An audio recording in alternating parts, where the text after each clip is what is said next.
Alrighty, I think it's all working nice and good. Hello everyone, welcome to Sinful Gaming and happy 2.5k subscribers. We've hit that nice little milestone pretty quick since the start of the year. We're going into our goals for the year, but we thought we'd come on and we'd do some painting, continue up with this pile of liberators here, and just chat with everyone.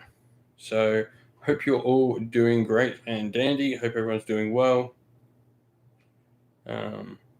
And yeah. So what is everyone up to tonight? Hobby wise.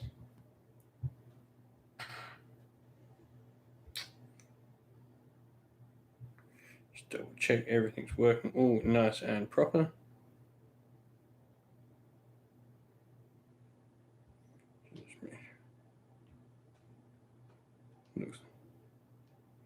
Looks like everything's working all nice and properly. Cool. Everything's working. Sound's working. Just my little sound check there, everyone. But yeah, let's get hobbying. Hope you're all doing great. What was I doing? I brought the tabards. Doing some lead belcher on all my tabards. So hope you're all doing well.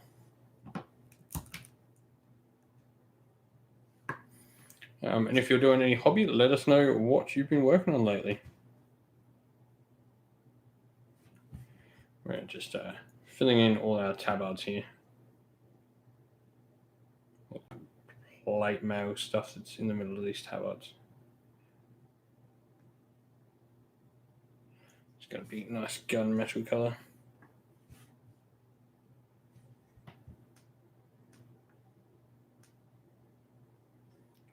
So is everyone all excited for Daughters of Cain and Slanesh to come out? We got pretty much everything to us now. I just saw that Man Reads Books put up, that should be Ash from Guerrilla Miniature Games, just put up everything. And so I'll probably go give him a listen. I've seen most of the leaks and stuff that's come out, so there's not really a lot that I need to read, but it's always good just to watch your stuff.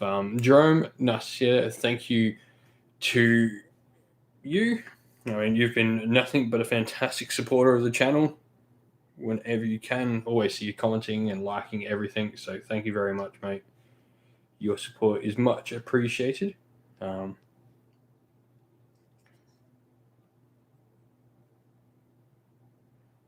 yeah. Sigvald was a little bit like, he's not as big as you think.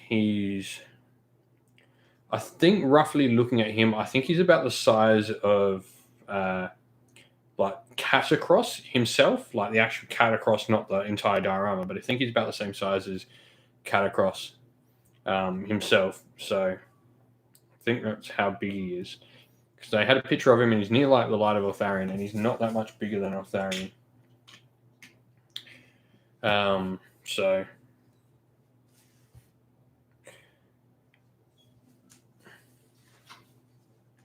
yeah, he's a bit bigger than Eltharion. He's not overly bigger.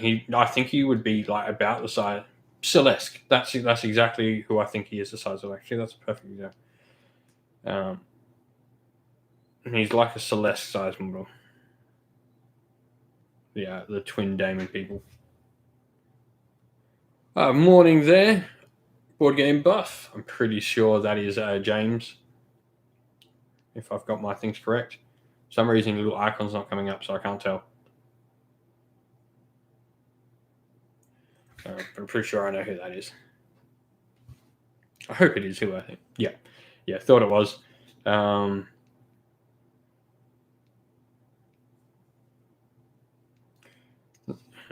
I hope you're all doing dandy.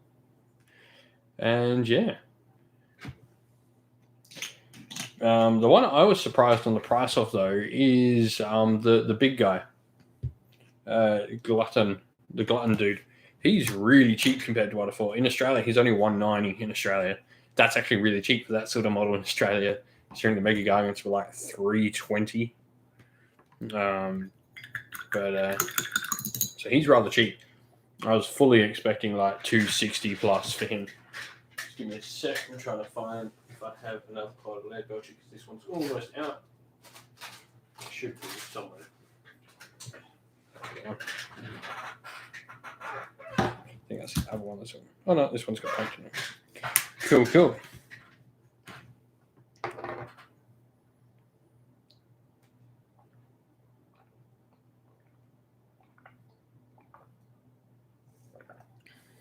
Yeah, it's a weird one, the Slaanesh one. Like cost-wise, I think it's a really weird costing. I'm not too surprised on the large cavalry.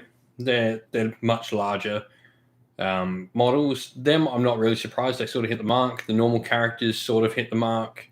Sigvold's about right, I guess, for a character you're only ever going to buy once. Remembering they always like chucking a bit of extra money on top of named characters because once you only buy it once, so they try to get more money out of you for that one model.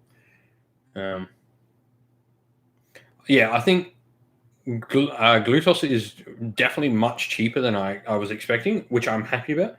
The troops are maybe slight, like the Sibaresh or whatever they're called, the Twin Souls and the Executionary people, are probably maybe slightly more expensive than what I would expect. Not much, but definitely a little bit more.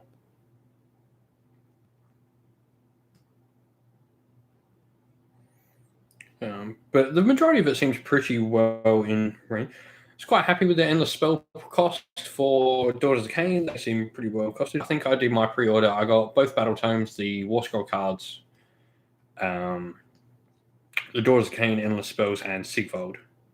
Mainly because I just wanted to paint Sigvold. Like, I'm probably not going to dive too headlong deep into Slaanesh yet. So it was just a matter of picking up Sigvold because I want him to paint. He's a really cool model that I want to paint.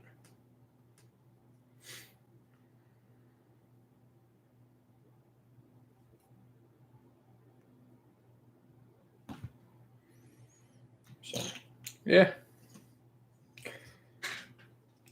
Yeah. Yeah. Like, Glutos is definitely cheaper, like way cheaper, I think, than a lot of people expected. I was expecting well over my $200 range. I think people were expecting like close to 130, 140 is what I heard get thrown around from like American friends I have who were speculating. So he is definitely a nice, well-costed model.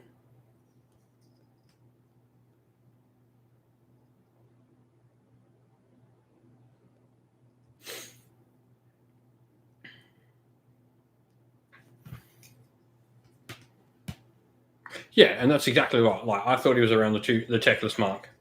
Like at least around. I thought he was going to be around techless, maybe a little bit more, maybe edging towards Mega Gargant cost. Oh wait, no, techless is near Mega Gargant. Techless is the most expensive out of any named hero. He's more expensive than Archaon. Of which I think I told people this. I picked up an Archaon the other day on the cheap. I also picked up a Nagash as well. So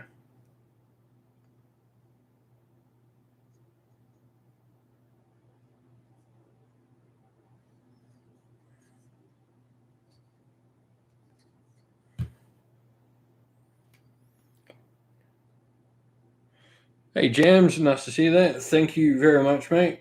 Much appreciated. Onwards and upwards, I say.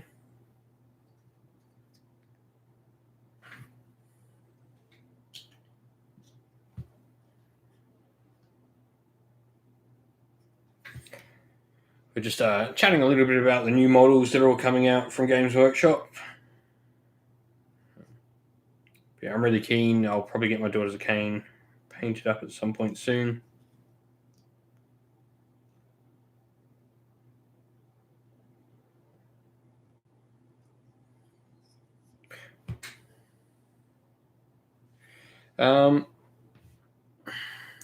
Daughters of Cain, I don't think anything changes. Daughters of Cain, I think just sidestep. I think a few things have changed here and there from Daughters of Cain. I don't think much is going to change with Daughters of Cain. I think they've had like some stuff taken away, but they've also been given some stuff. Marathi is still Marathi, whether she's rank 1 or 2 on that weapon, it doesn't matter. She's still Marathi. Yeah, I don't think anything will change with Daughters of Cain. I think they'll be as good as they always were, which is quite good. And they'll just continue to be quite good. Slanesh, I think, is now a lot harder to play correctly because the army seems to want you to deal damage to lots of things and not kill them. But splitting fire in Age of Sigmar can be a dangerous game to play. So when you're trying to generate DP, you've got to sort of find that way to strike balance and actually hamper your opponent's unit by dealing enough damage. Because the army is really highly costed, I think, like point-wise. Like everything seems pretty much overpointed. And maybe that's to take into effect summoning. I have a theory that they just were unhappy with how badly Slash was received last time and didn't want that to happen again. It's a much better feeling to have an army that's overcosted and have it come down than to have an army that's undercosted and have it go up.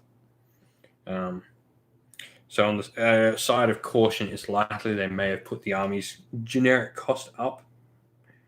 And if it doesn't do well, they can bring it down, because that is a much better feeling for someone who purchases the army.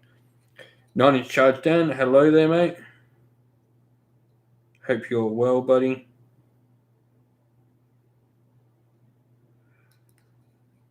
And Bongo, nice. Hi there as well, mate. We're just discussing pricing on the new stuff and rule-wise on the new stuff. Dan?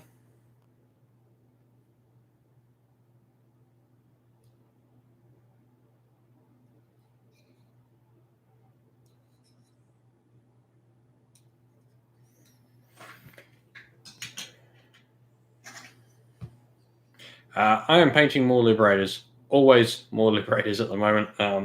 We are so close to almost getting all our base colors down. I've got the silver to do. I'm then going to go back and do a little bit of, because I'm changing brush. So when I batch paint areas, and then even if it's the same color, I won't do the whole color. I'll do things that require the same brush. So at the moment, I'm painting the tabards and some of the canisters on them, because this all requires this much. But then I've got to go back and do the little line that becomes the ring on like their helmet shackle. So I'll go back with a fine detail brush and do that in silver. So I'll paint the same color twice over the models when batch painting. I find it's much more productive than switching brushes halfway through or trying to work with the smallest brush and do the larger areas.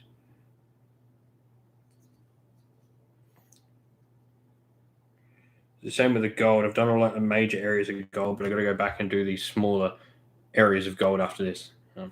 They'll be done, and like when they're done, the rest of the army should come together really quickly, hopefully. If it comes to the last few days, I'll be smashing out as hard as I can those last few models in the army. I've got the alternate army list, which just involves taking characters instead of all the units. So if we get close and it needs a couple models, then we'll just start painting.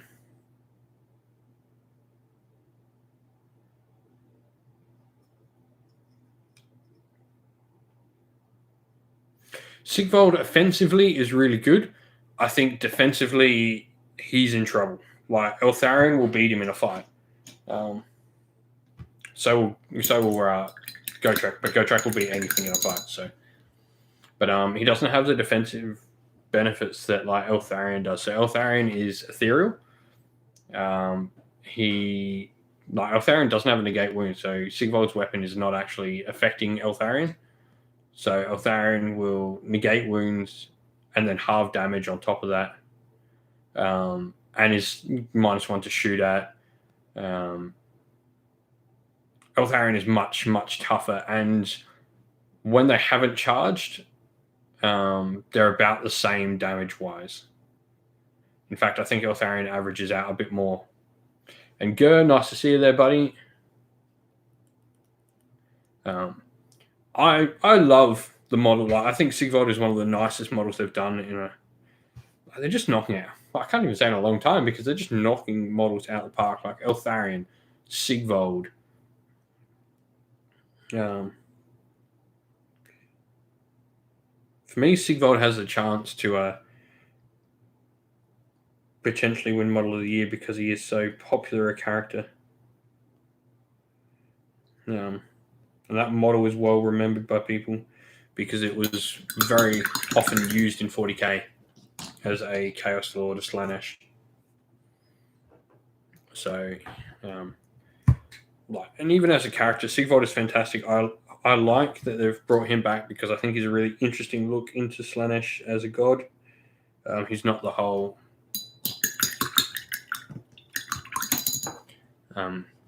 the generic, I guess, leather daddies Slaanesh that everyone sort of talks about. He's effectively Prince Charming as a character, which is really cool. I love that whole thing, and I know people have heard me talk about Slaanesh and how I like the obese, gluttonous aspect of Slaanesh, and I'm finally glad we actually got a character.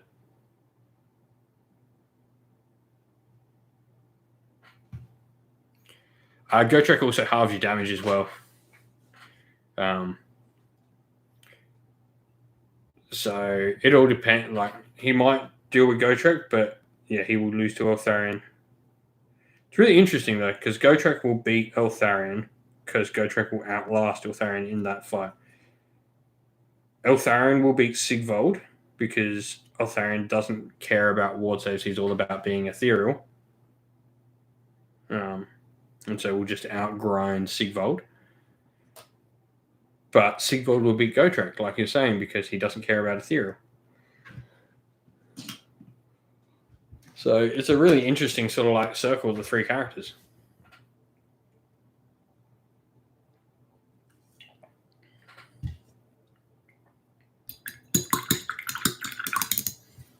Remembering Eltharion will be a 3-up save that you can't make any worse. That's the big thing for Eltharion, is that 3-up save might as well be a ward save because you can't negate it. So 2/3 of all damage is stopping.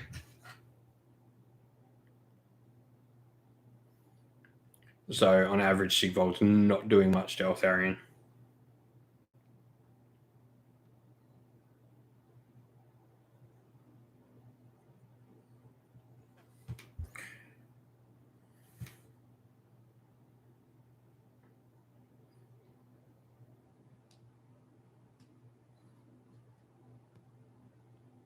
Gotrek is the Slayer from the old world that's come back. He is effectively he is now Grimir reincarnate.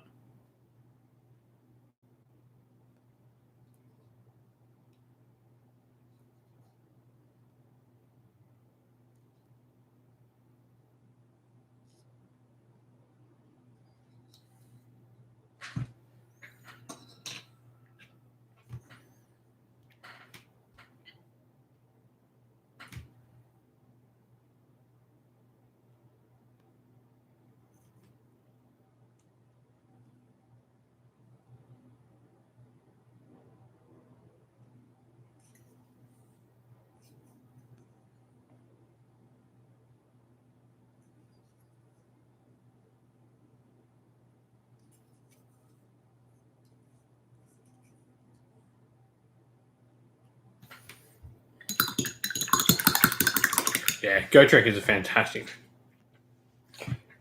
Well, Gotrek's whole thing, Slayers, or what the Fire Slayers is sort of based on. Like, they took that Slayer aspect from Dwarves and turned that into a full faction for Age of Sigmar. Slayers just used to be a unit in Dwarden, or Dwarves back in the day.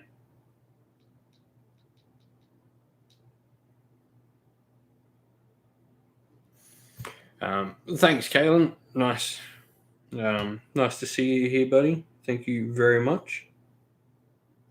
What's everyone working on hobby-wise tonight, or today, this morning, whatever it is, wherever you are? What are you working on?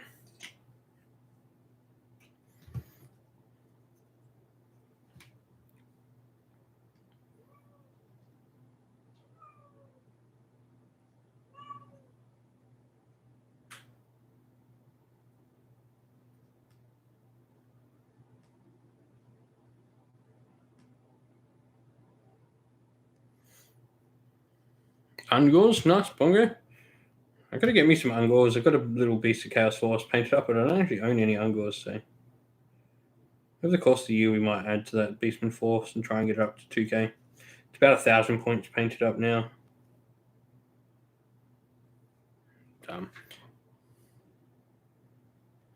Bestigors, nice.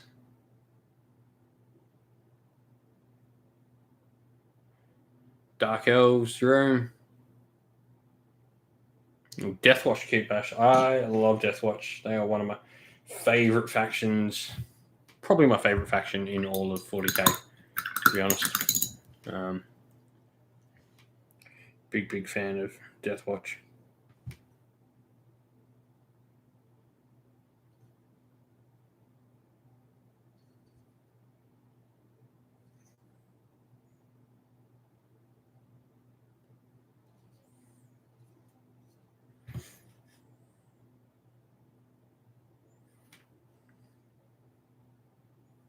Or Ventus Fire Strike. Blade Guard Vets for 40k. Nice. I've got to choose between Seraphon, Skaven, and Gloomspite Gits. Any suggestions? Well, you've picked 3 good armies there, I would think. Good in the aspect that none of them are particularly hard to play. I think they all do really well in ease and learning. Probably Skaven is the most complicated one, I would say. The issues I would have with some of them are Skaven work. Skaven and Gloomspite have issues of keyword bingo within the faction, where particular things only work with particular things from specific sub-factions. Like, generally, when you play Skaven, you either want to play Mixed, or you want to play Shry, you want to play Pestilence, you want to play Molder, you want to play Ashen. And Ashen and Molder are probably not good options at the moment. Though fun, not good options, especially Ashen. The model range is not particularly cool. Molder is cool enough. I mean, you get hell pits, you can run lots of hell pits. So that's definitely something cool. Gloomspite, if you're playing Gloomspite, are a great army to start out with for one reason. Their sub factions are really distinct. They run really well by themselves, all of them. So you can choose either. You can choose either to play Trogs, to play Squigs, to play Spiders, or to play actual Grots. And so I think the best thing about Gloomspite as a new player or someone getting into the game, you can pick one aspect of Gloomspite to start with and then go on to the next aspect and add, and eventually you will have this force that's able to be played as for different distinct armies, as well as a mixed Gloomspite force on top of that. I think Gloomspite are a really great one. Seraphon, if you're looking to have a really competitive force, out of the 3 you said, Seraphon are by far the most competitive choice. I don't think there's a bad way to play Seraphon. Like, even running all Croxios and stuff, there's not a bad way to play Seraphon at all.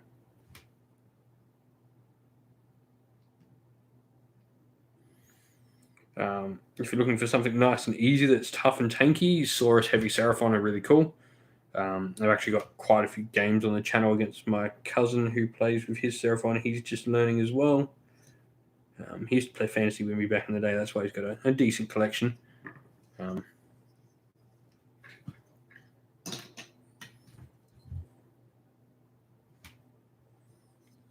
But yeah.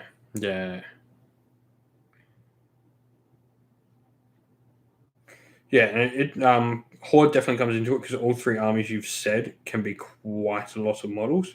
If that's something that appeals to you, then you've got like 3 good options for you.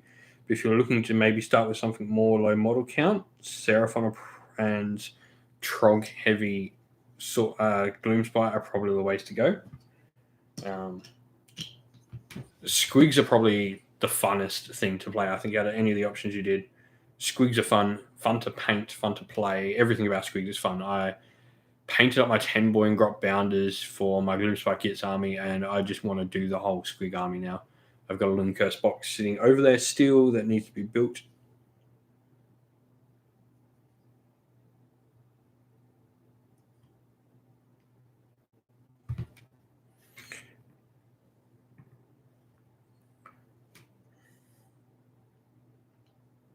And thank you to all tuning in. If you're tuning in, shout out where you're from, what hobby you're working on.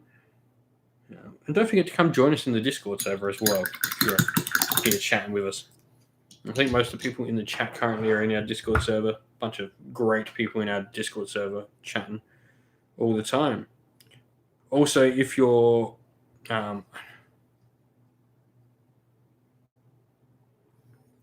either one's viable. I think both are going for very different feels. I think as a newer player, I think the Saurus one is by far the better one. It's much simpler to play. Coalesced are much simpler to play in general than Starborn.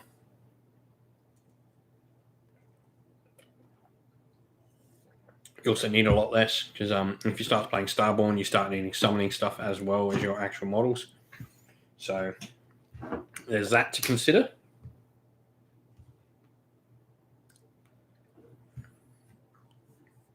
And just a shout out for, I know we've got a couple of Patreons and YouTube members in the chat here. If you are one of them, we've just finished up our Silver Tower like selector mini of what we're going to do for our Silver Tower narrative playthrough. It's now open on our YouTube members and Patreon, a little sheet to put down character name suggestions for the 4 characters that we'll be playing with. So yeah, if you're on one of those, you can help pick out the names and pick out some backstories for our characters. And that'll be the first sort of major narrative thing we attempt on the channel.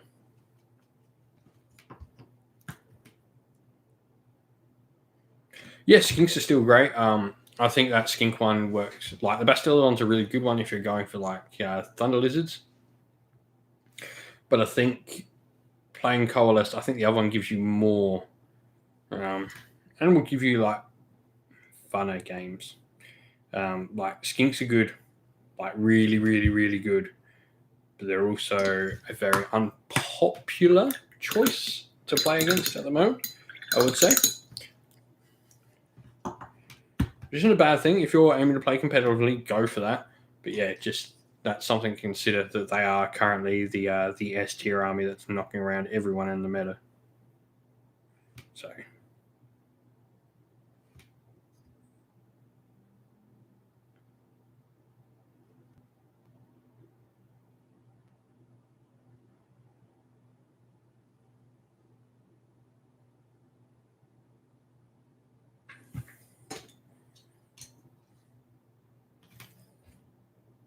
one of each box is definitely a great option there. Kalen, definitely a solid option. Jerome, yeah, stay away from Croak if you want friends. Yeah, like he's not terrible, but he can be unfun to play against if you're not prepared for what he's going to do.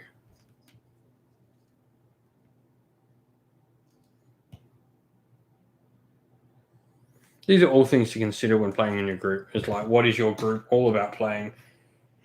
How do they like to play? I think that's all very important things to consider when going to a thing. It's like, I've got a local games league that is for a newer community.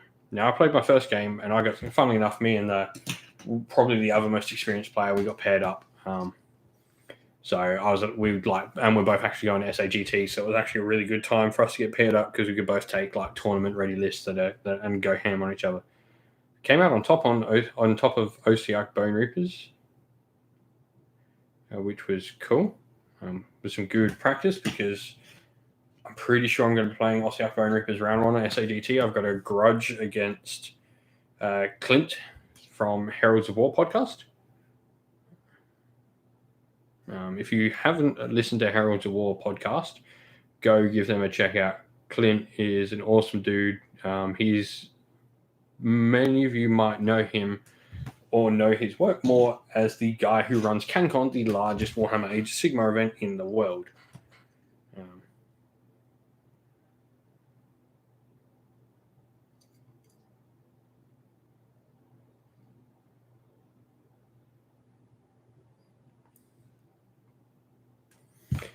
So I'm not sure. I hope for his sake he takes Bone Reapers because I'm more worried about them than I am KO. I have zero worries about KO because my whole thing is having really good armor. and KO do not have enough access to mortal wounds for me to care.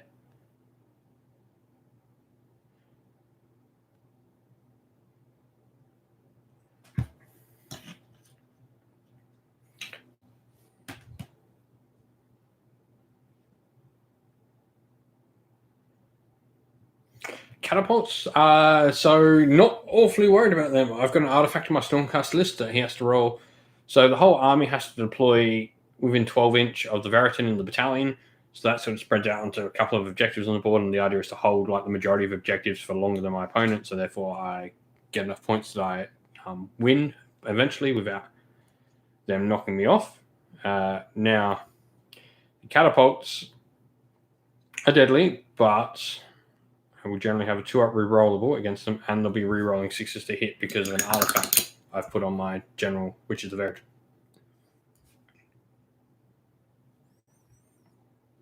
So there's that.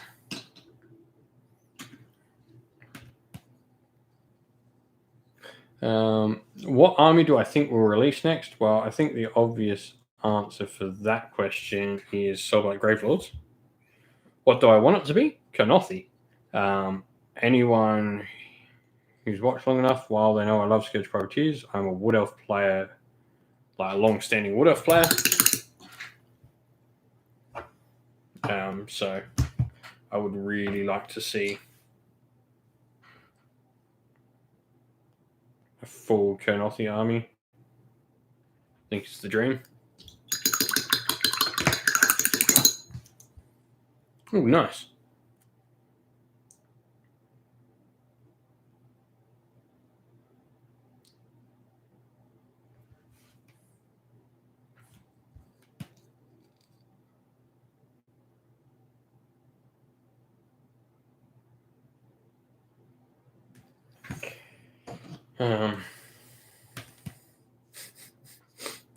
I've seen that joke going around a bit too. You're cracking me out there, Bongo, with those dad jokes. Love it, mate. Keep them coming. For those watching back, Bongo made the fantastic joke of, why can nobody cook umber right? It's always either burnt or raw. If you get that joke, you were clearly an art student, and you're also just sighing heavily because of it.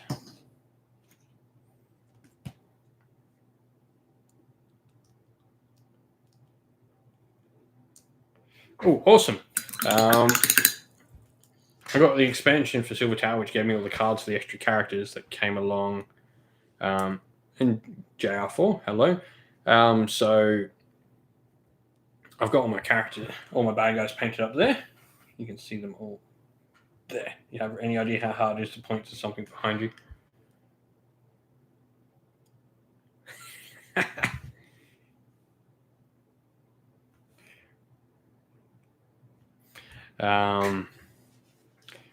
So we're going to be running our party with the Knight Questor, Excelsior War Priest, Warden King,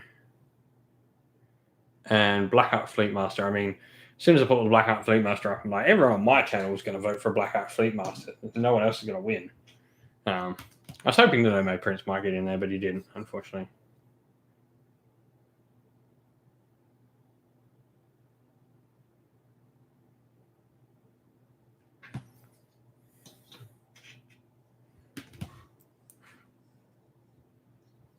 JR4, you voted for Nomad Prince. Well, you got my wish. Where is he? We've got my Nomad Prince painted up here. This is my Nomad Prince. He's all lovely painted up. Probably he's my only actual competition piece I've ever done. She's starting to collect a bit of dust, but yeah, he's the only actual competition piece I've ever done.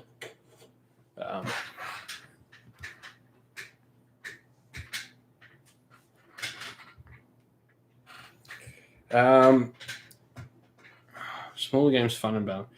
I generally like playing smaller games. We've got a lot of 1,000-point armies on the table. I think it comes with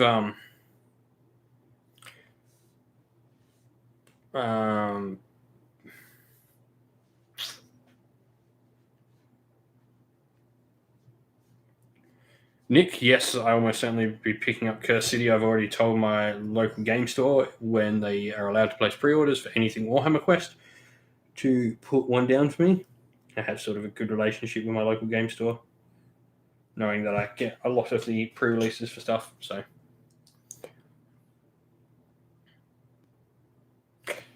yeah, so I'm really interested in the fact that she's not bestial Kernothi.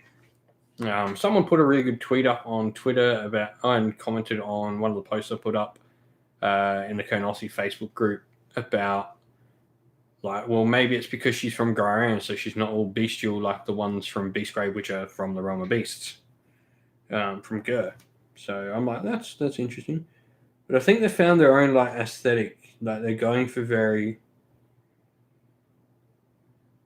like savage elves almost, rather than your typical wood elves. I'm happy they've got their thing. Like, Kernothi is a cool thing. The scenic base, I will say, I've cheated on. That is from the Games Workshop Hero bases. They've got like their line of Shadow Dominion bases as a Shadow Dominion Heroes bases, and that's what that's from. It's a really cool looking little base.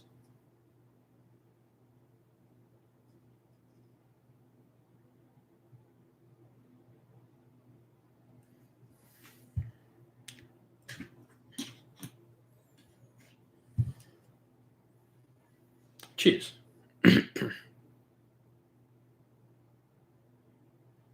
That's fine. Like, it doesn't. I think we're headed that way for Kernothi. So I think we're going to get a bit of both. Be interesting to see whether Kernothi ends up being a full faction or whether it's going to be the next part of Sylvaneth. I'm actually not against it being like a part of the Sylvaneth army, because that expands Sylvaneth to give Sylvaneth more options, which I think is cool. And for me, as an old Wood Elf player, I like the fact that maybe I'll be able to play with like an old and have an army that feels like old Wood Elf, playing trees and elves together. For me, that's cool. Like,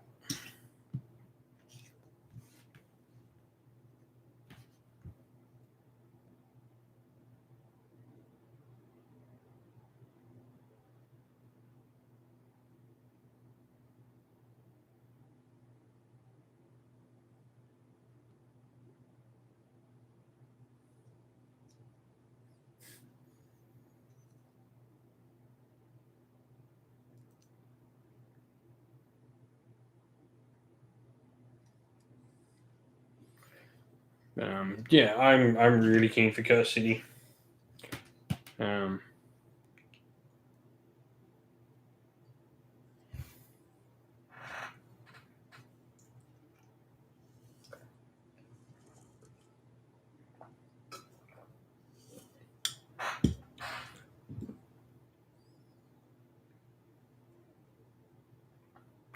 Yeah, just can't wait for that game to come out.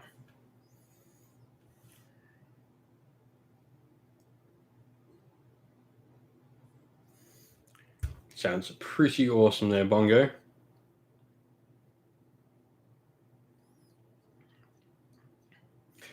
I would like that, but I don't think it is. I think we're going to see something very close to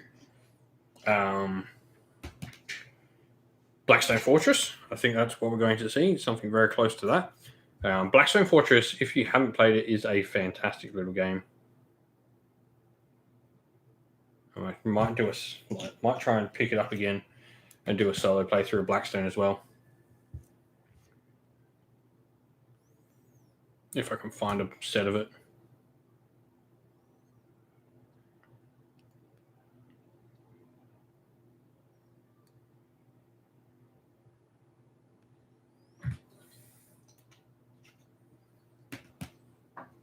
Yeah, Blackstone's really cool. I think the one it will be least like is Shadows. Shadows obviously requiring an actual GM to play. I think they didn't like that aspect of it. Yeah, Blackstone was definitely an improvement of Silver Tower and sort of moving away from the things that weren't as good. Might have to hit you up about that, I think. I think, although I do think one of my local stores actually has a box in there, so maybe I'll go grab it.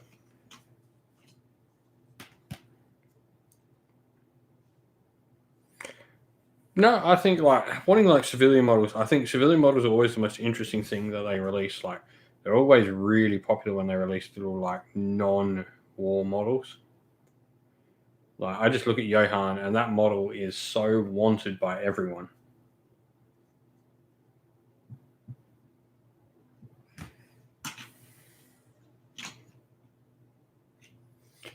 Yeah.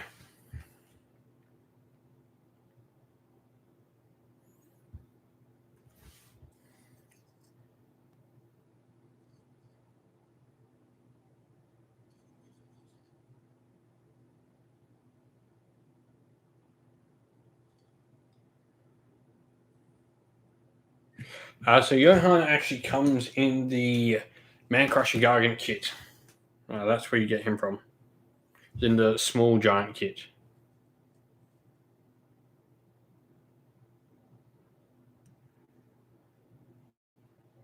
Yeah, that would be really nice. Like just to bring him back, just for a small splash run. It's like I'm interested in getting into Adeptus Titanicus. I've heard it's a really fun game. I like Titans. But for me, I just don't want to paint like an army of knights for 40k. I think for 40k, that's a boring army. Just all knights. But a game where it's focused around that, I'm really interested in. It's really hard to get that initial box set still. Well, to get into it now because that initial box set is discontinued.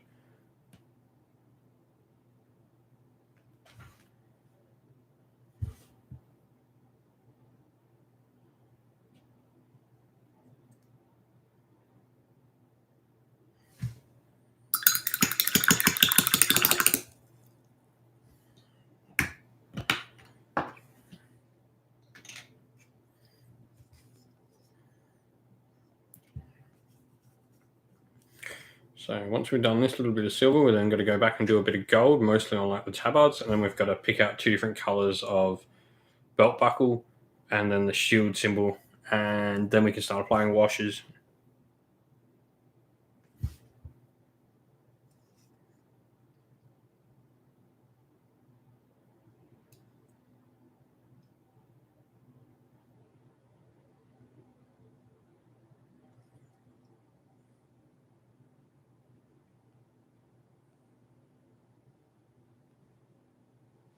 Yeah. Well, if you're doing Beast of Chaos, I mean, the Man Crusher Garden kit does contain the Chaos Giants. So if you're really wanting Johan, you get a couple of Chaos Giants and you get your cool little Johan model you want. So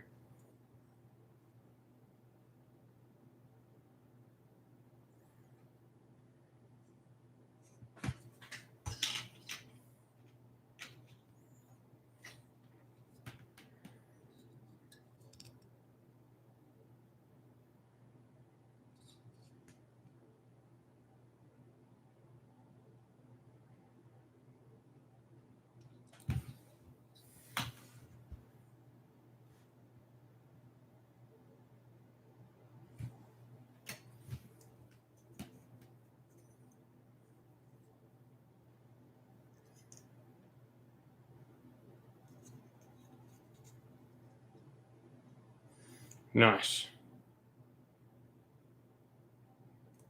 He's such a really cool model. I've got to get another Man Crusher box. I want to get Sons of Behemoth army.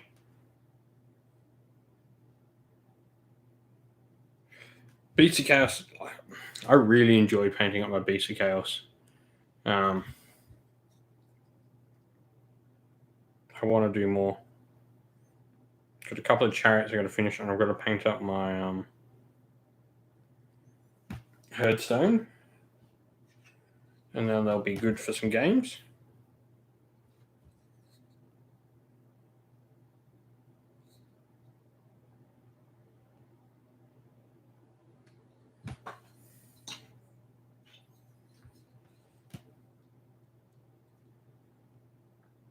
Yeah, those Mega Gungans are just so freaking cool.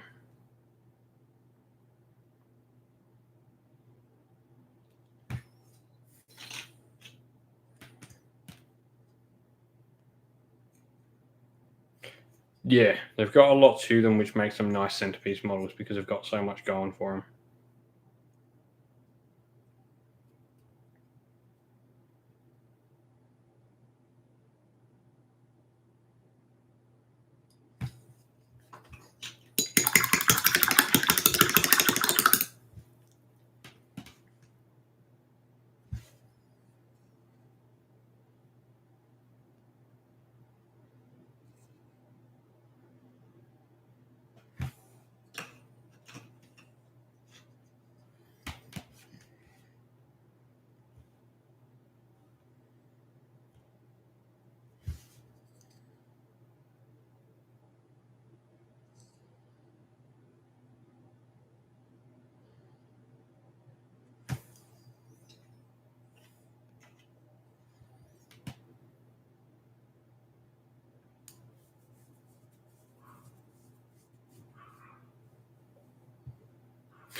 I wish they'd give Johan actual rules. Um,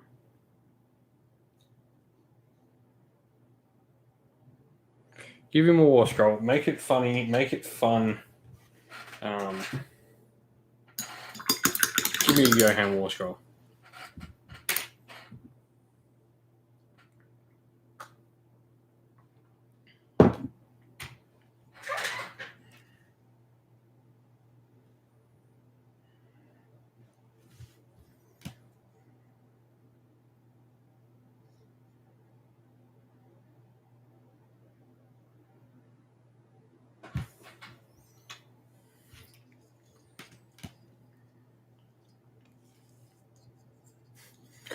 No, you don't want to make Johan good. You want to have him a bunch of silly rules that actually become really inconvenient for your opponent.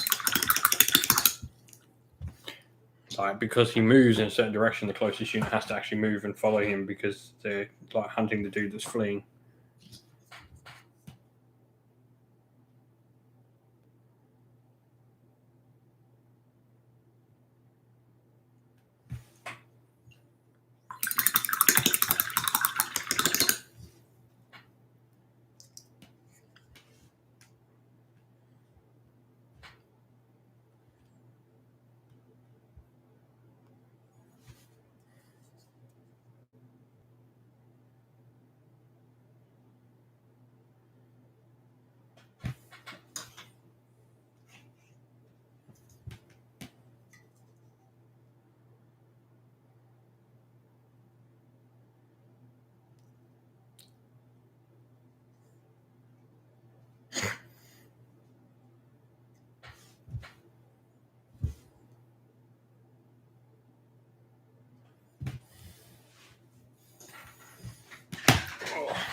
We're just smashing past numbers.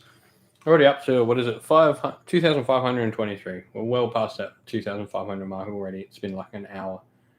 This is awesome. I'm loving how fast the channel is growing. And it's thanks to all the awesome people that come and join in these, because I know all of you are the ones who watch everything that comes out. And everyone else who helps support the channel. It's just awesome to see it growing so much. And thank you to everyone here who helps in some way. Like, it's awesome that I can put out stuff that people are enjoying. and create some community for people who are enjoying the hobby. Cheers, man. Much appreciated, Callie.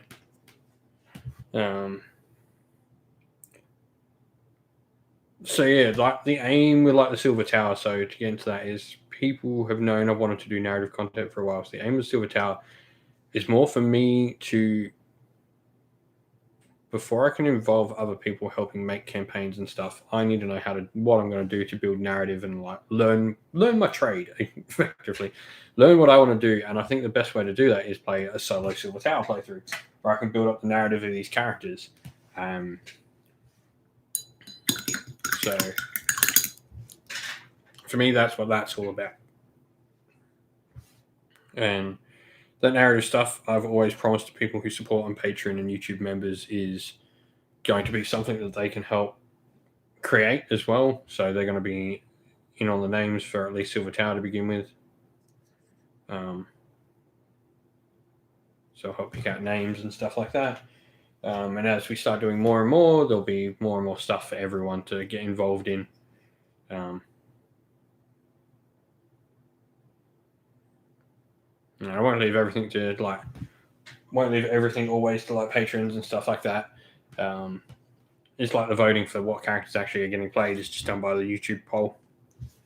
But the names of the actual things get picked by Patreon members and stuff like that. So everyone gets to participate, but Patreon gets something that's for them, because like you need to do something for the people who help in that way. But anyway, I'm looking forward to playing Silver Tower.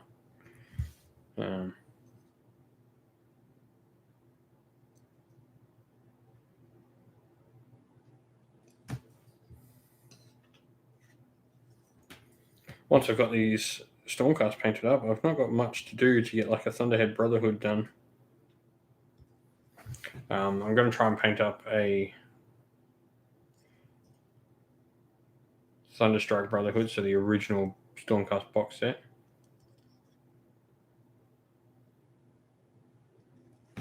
Paint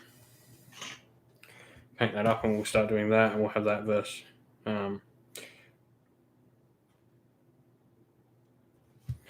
Some Chaos, which will probably actually be Zinch rather than Khorne.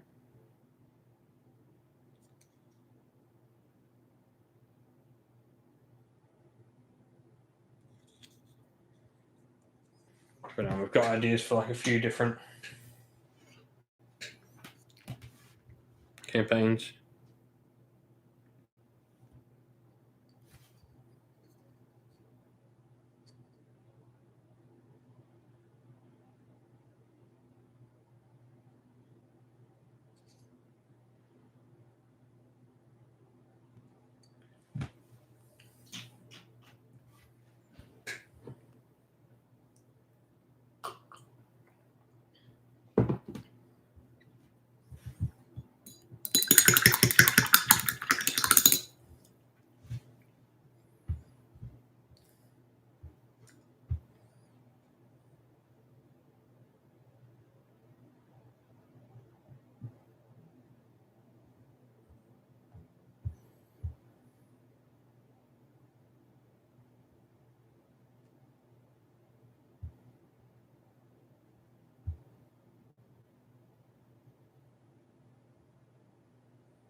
Black Library, yeah, there's a ton of Black Library on that shelf there. There's also Pokemon down the end, the original manga series. So Black Library, it depends what you're into. Have you read a lot of Age of Sigmar fiction? So Kaylin, have you read a lot of Age of Sigmar fiction? That would be my first question. Jerome, Total War Warhammer. Frick, I hate that name. Should just be Warhammer Total War. Hey, Andrew, nice to see you there, buddy. The man whose name I spell wrong at every event he comes to, without fail.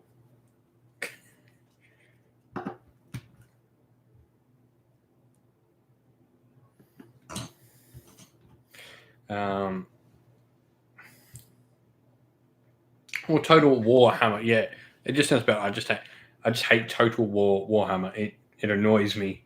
Doesn't roll off the tongue. All right. So if you read Soul Wars, so for me there are 4 great starting points for Age of Sigmar fiction. It is Over the Realm Great Wars, the first book. So what's that one called? Warstorm. Warstorm is good. Now that will be if you're into a lot more combat sort of reading. I guess the word to describe it as is bolter porn. If you've heard about like the Space Marine battles, this is pretty much the Stormcast battles. It can get a bit monotonous. There are some really cool characters in it. There are also some that are a little bit boring. That's a really good start. That whole Soul Wars series is great once you start getting into the characters, especially anything with Gardas or Tarsus. They have some really cool story arcs, both Tarsus and Gardas, who are 2 Hallowed Knights characters in different sort of realms. Soul Wars is another great start. City of Secrets is a really good start as well, as it sort of gives you a bit of more grit. And there's actually, I think, 3 books currently you can read to get into that series. I think there's City of Secrets, then followed by Carlson Toll Silver Shard. Then there's a spin off for one of the characters called Heart of Winter. So they're all good. Gotrek's another good one. Like Realm Slayer is just cool. If you've not read a lot of Age of Sigmar fiction, Realm Slayer, and you're familiar with the old world, Realm Slayer is really fun because Gotrek is literally every grumpy Warhammer Fantasy player getting into Age of Sigmar going, what's this? Dwarves that have fire and use guns. Dwarves that use guns. This sounds stupid. And just calls everything in the world like he was some old fantasy player that's grumpy that Age of Sigmar exists. It's hilarious and I love it. I love that he is just like every grumpy person ever in Warhammer. Like, this is stupid. Why is this a thing? No dwarf should do this. Why are you friends with elves? Elves are stupid. I love it. I love everything about it. And the other one would be Spirit Shadows, which is very much like Realm Slayer. It's going to give you a very good look at the realms and how the realms actually work. I think that's another great story to go down. Personal favorite of mine, I would go City of Secrets. I think that's a fantastic little novella.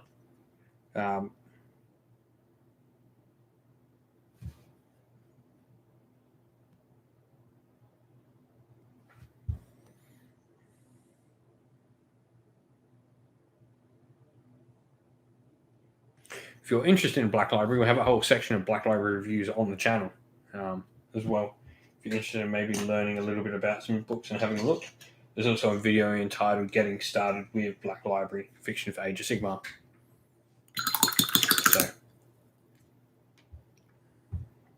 So they may be of some help for you.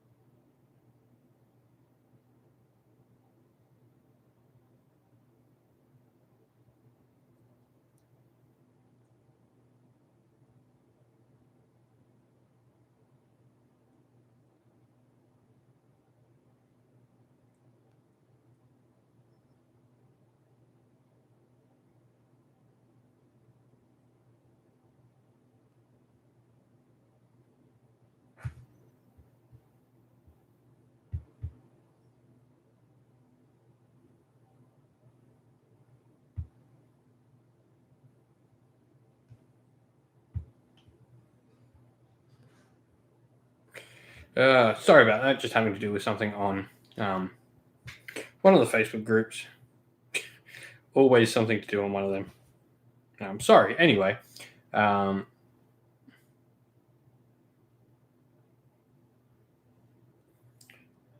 Yeah, literally all the ones I've talked about are audiobooks. Black Library actually have an audiobook app of their own. I know it's not as cheap as others, but it's a good way to see what's out. Personal favorite is something I've read recently: Catacombs. Warcry Catacombs, Blood of the Ever-Chosen. I thought that was one of the best Black Library books I've ever read.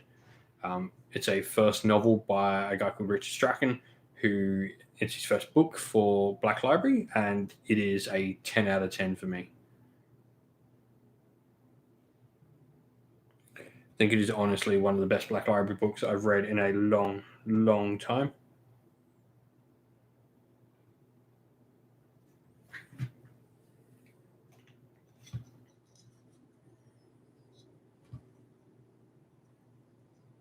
Yeah.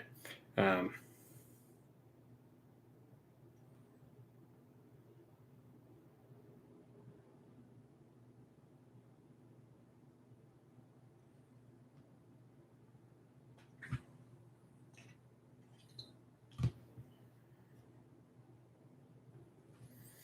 and no worries, man. Black Library is something I'm heavily into.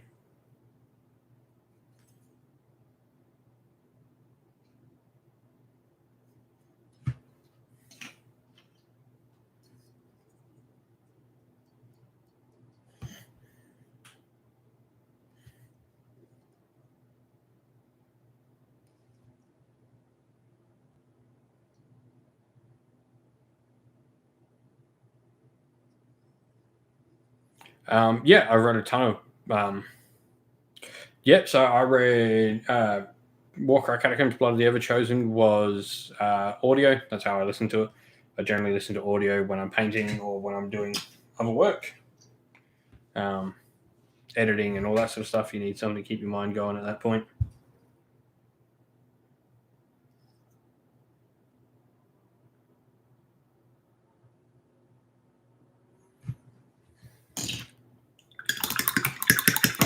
$40K Black Library, yeah, I've read a ton.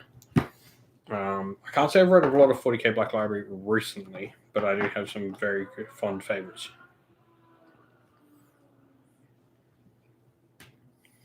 Anything 40K, if it's by Aaron Dembski Bowden, it's good. Um,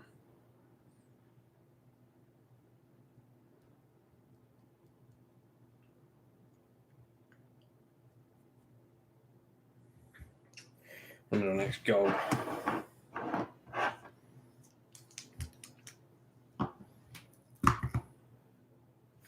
Horus Heresy is fantastic. I think my favorite Horus Heresy novel, toss up between Legion and First Heretic, and probably Betrayer in there as well. I think they're my three favorites. Horus Heresy is fantastic. There's some books that are better than others. There's no doubt about that. But I think those three of my favorite books.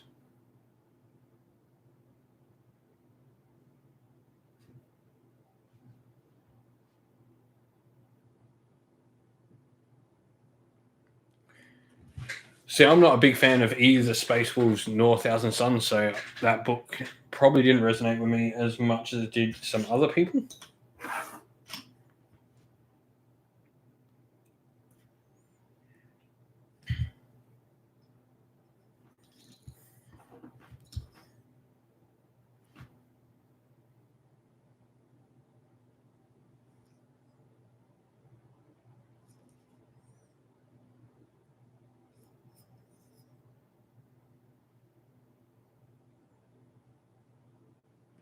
Another good shout was Scars is another good one that I liked.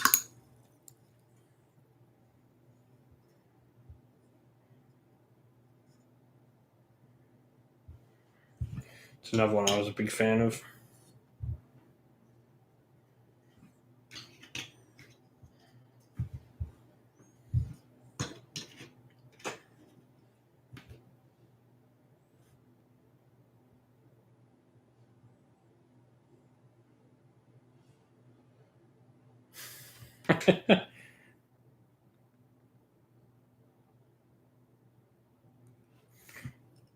$40K's whole thing stems from the Emperor not being a good father.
Let's just pick up the smaller gold details.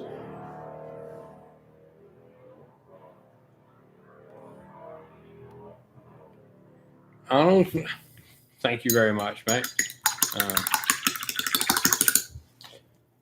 You'll get there, man.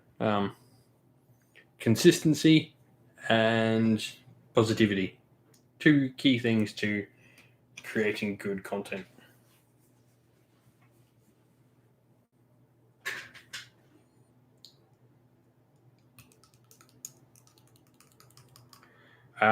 Because Horace is the key figurehead.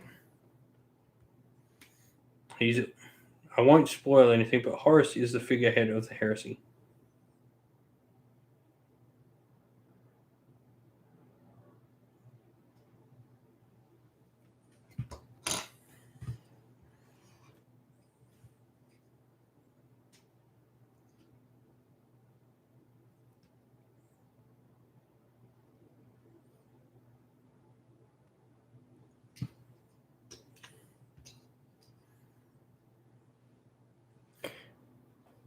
Yeah, man. That took me a lot of time. There's different programs to try out and lots of different things you can do with editing. It's all nice and cool.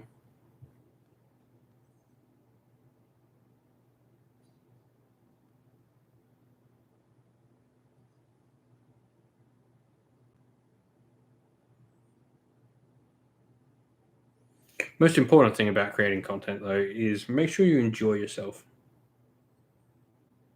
I wouldn't do this if I didn't enjoy doing it.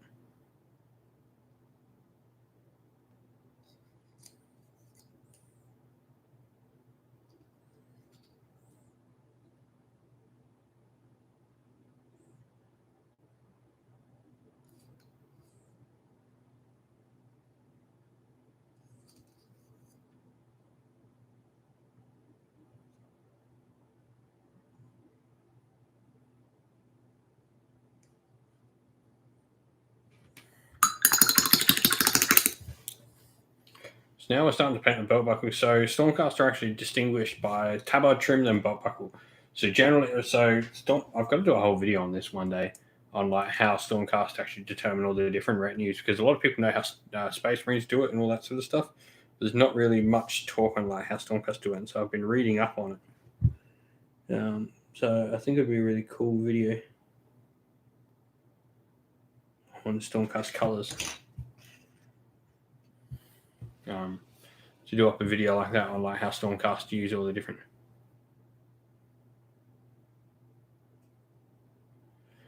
Hey Odysseus, that's a cool name to have.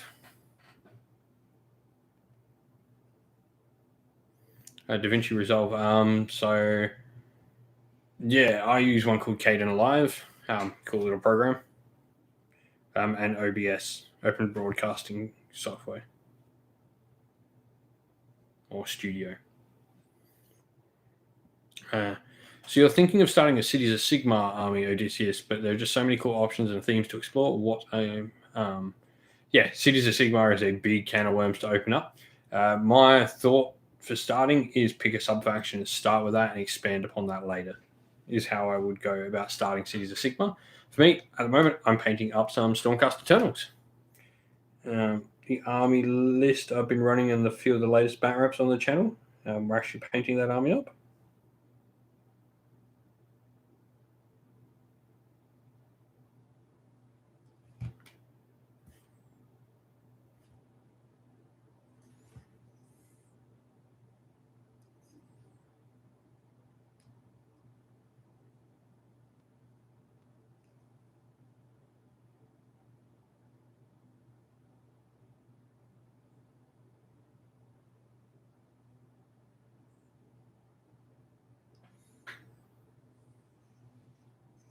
Oh, nice. I'm glad you've found the Cities of Sigmar sub-faction videos helpful. Plan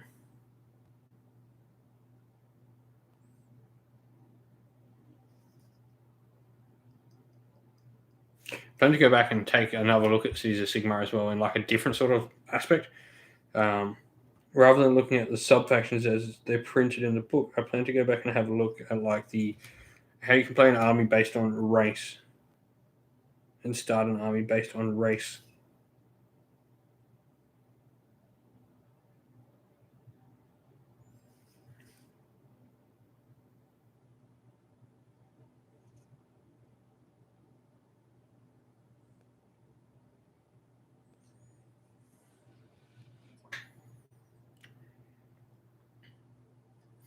Stormkeep Patrol is fantastic. Those Gargants won't do anything to you if you're in Stormkeep Patrol. If you can get on the objectives first, get your Captains popping up those Liberators, they'll be on a 2-up rerollable save. Those Gargants, their Wrens won't matter. Even if you're on a 4-up rerolling one, it's not going to be killing enough of you to matter. Stormkeep Patrol in the new Stormkeep stuff is really good for Stormcast.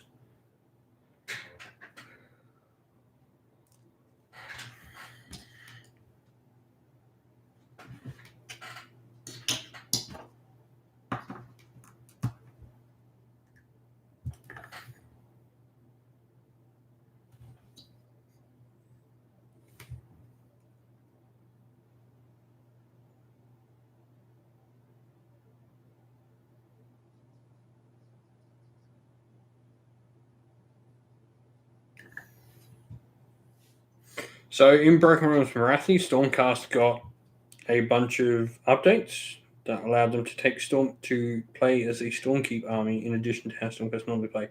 You give up your deep strikes and stuff like that for the ability to get some buffs on Liberators and effectively be a much more defensive style force. The idea of the army isn't necessarily to kill your opponent, but it will outlast most armies in games. If you're looking to see how this army plays, there's a bunch of Stormcast battle reports we've thrown up lately that have me using the Stormkeep Patrol.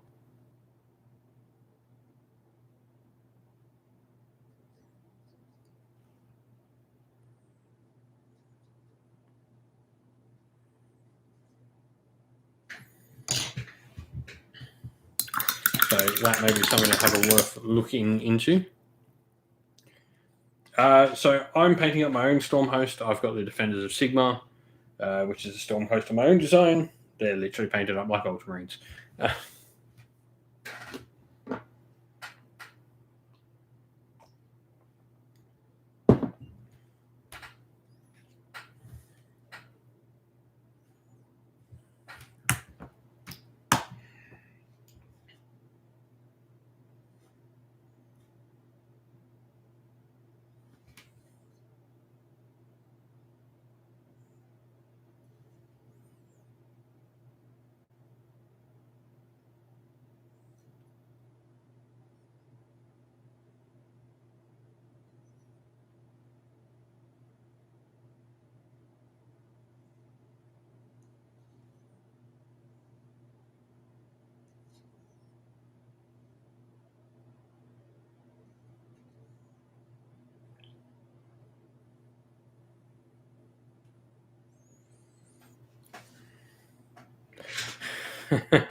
Smurfcast, yeah, literally. So the whole idea of it actually originated from when Stormcast first came out, and people would go call them, Ground Marines and what's the other one? Ground Marines and Sigmarines is the other one that gets thrown around. People were doing that, and I'm like, well, what one's going to annoy most people? I'm going to paint them like a Space Marine chapter, and what chapter is going to annoy most people? And everyone hates Ultramarines. Well, not everyone. Everyone except Ultramarines players hates Ultramarines. I'm like, done. I'm going to paint them up like Ultramarines for no other reason than to rustle some people's jimmies. And then the scheme actually turned out really nice. So I actually rather like them now. So they've gone from being what was just a little bit of a tease, sort of like, rib at everything and everyone, to actually being an army I actually really enjoy. And probably my second largest Warhammer Age of Sigmar army, if not maybe my largest still. They may still outnumber cities. Obviously, if we're counting them in cities, they don't, because then cities becomes my largest, because it has all my Stormcast.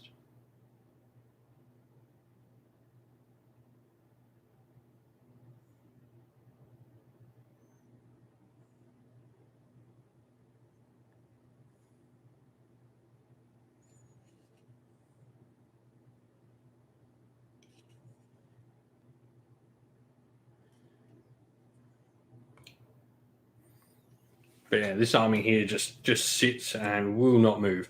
There will be 60 Liberators on a 2-up rerollable save.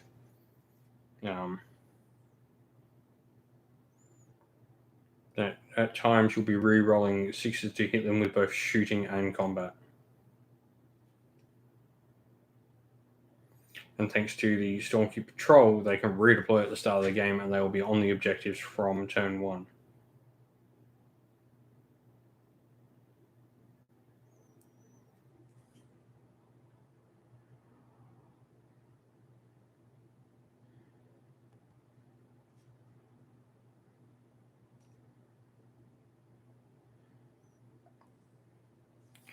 Okay, so how they get the 2+ rerollable. So the first buff is thanks to being the Stormkeep. So how the rolling works, if they haven't moved in the preceding move phase, if they haven't moved in a movement phase, then they get +1 save until their next movement phase. So this does mean they can charge and pile in. Because both of those things happen after the movement phase. So they cannot move or set up during the movement phase. Now, the thing that Stormkeep Patrol does is it actually redeploys you before the game begins. Thus, when you're on the objectives, you can already start taking those buffs because you haven't set up that turn, you set up before the game began. The other +1 comes from having a Lord Castellan nearby who has an aura buff that he can cast as +1 to save. So you can get +2, you're on a 4-up normally, 3-up, 2-up, and you reroll 1s because you have shields.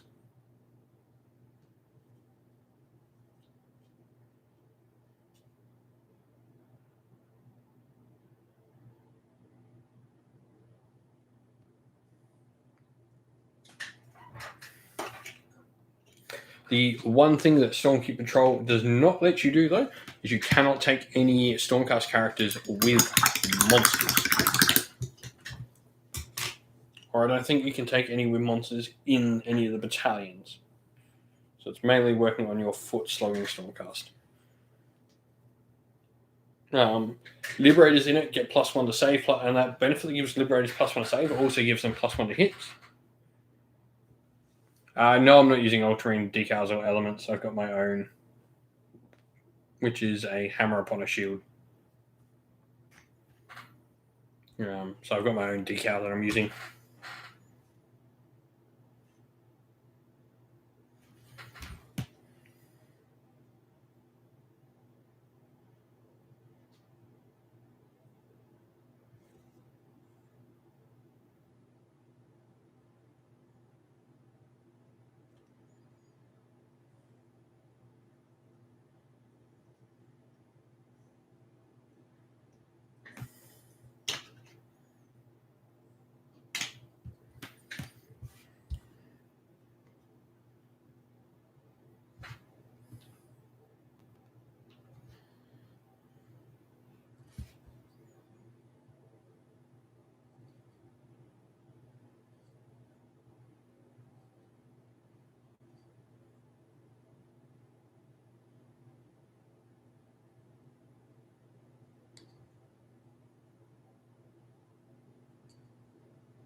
So this is a 2,000 point army I've got here that I'm painting up. However, I'm planning on vastly expanding that. I've got an actual warrior chamber, so that's like almost 20,000 points to paint up. So there are some places online you can get like decals. I haven't gone and gotten it yet. I'll get it later. It's not on my immediate list of things to do. But yeah, there's plenty of places online that you can just get custom decals printed. Can be a bit pricey, but I think it'll look cool.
yeah, we're probably going to be wrapping up shortly, guys. It's getting close to like 11 p.m. here in Australia, so I've got work tomorrow. We'll be wrapping up. Might be back for another live stream tomorrow, maybe. But yeah, I'm going to have to wrap it up soon so I can go get ready for work tomorrow. The work that doesn't involve Warhammer, unfortunately. As much as I would love to maybe make this a full-time job, it is a long way off that situation. Who knows? Maybe one day. I think that's every YouTuber's dream, isn't it? To be able to make this a full-time job. I'm a chef by trade, so working Sundays is nothing out of the ordinary for me.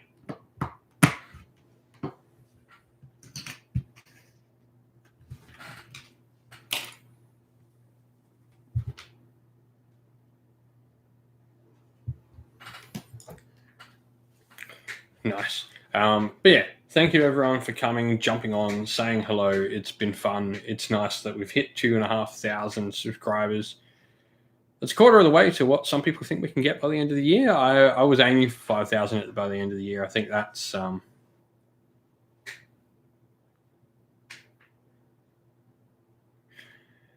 yeah, but yeah, it's been a ton of fun. And, well, we will see you all again real soon. I'll be back for another one. 10K, we'll try. 5K is what I'd like to be at the end of the year. 10K would be great, though. So keep on helping support the channel in whatever way you do. It's all helping. So we'll catch you all real soon, everyone.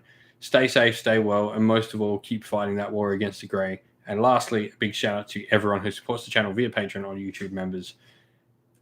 Thank you all for supporting. If you'd like to help do that, there's links down in the description. And there's links to our Discord server in the description of the video as well, where you can come chat to me and other members of the community. Ciao for all, man.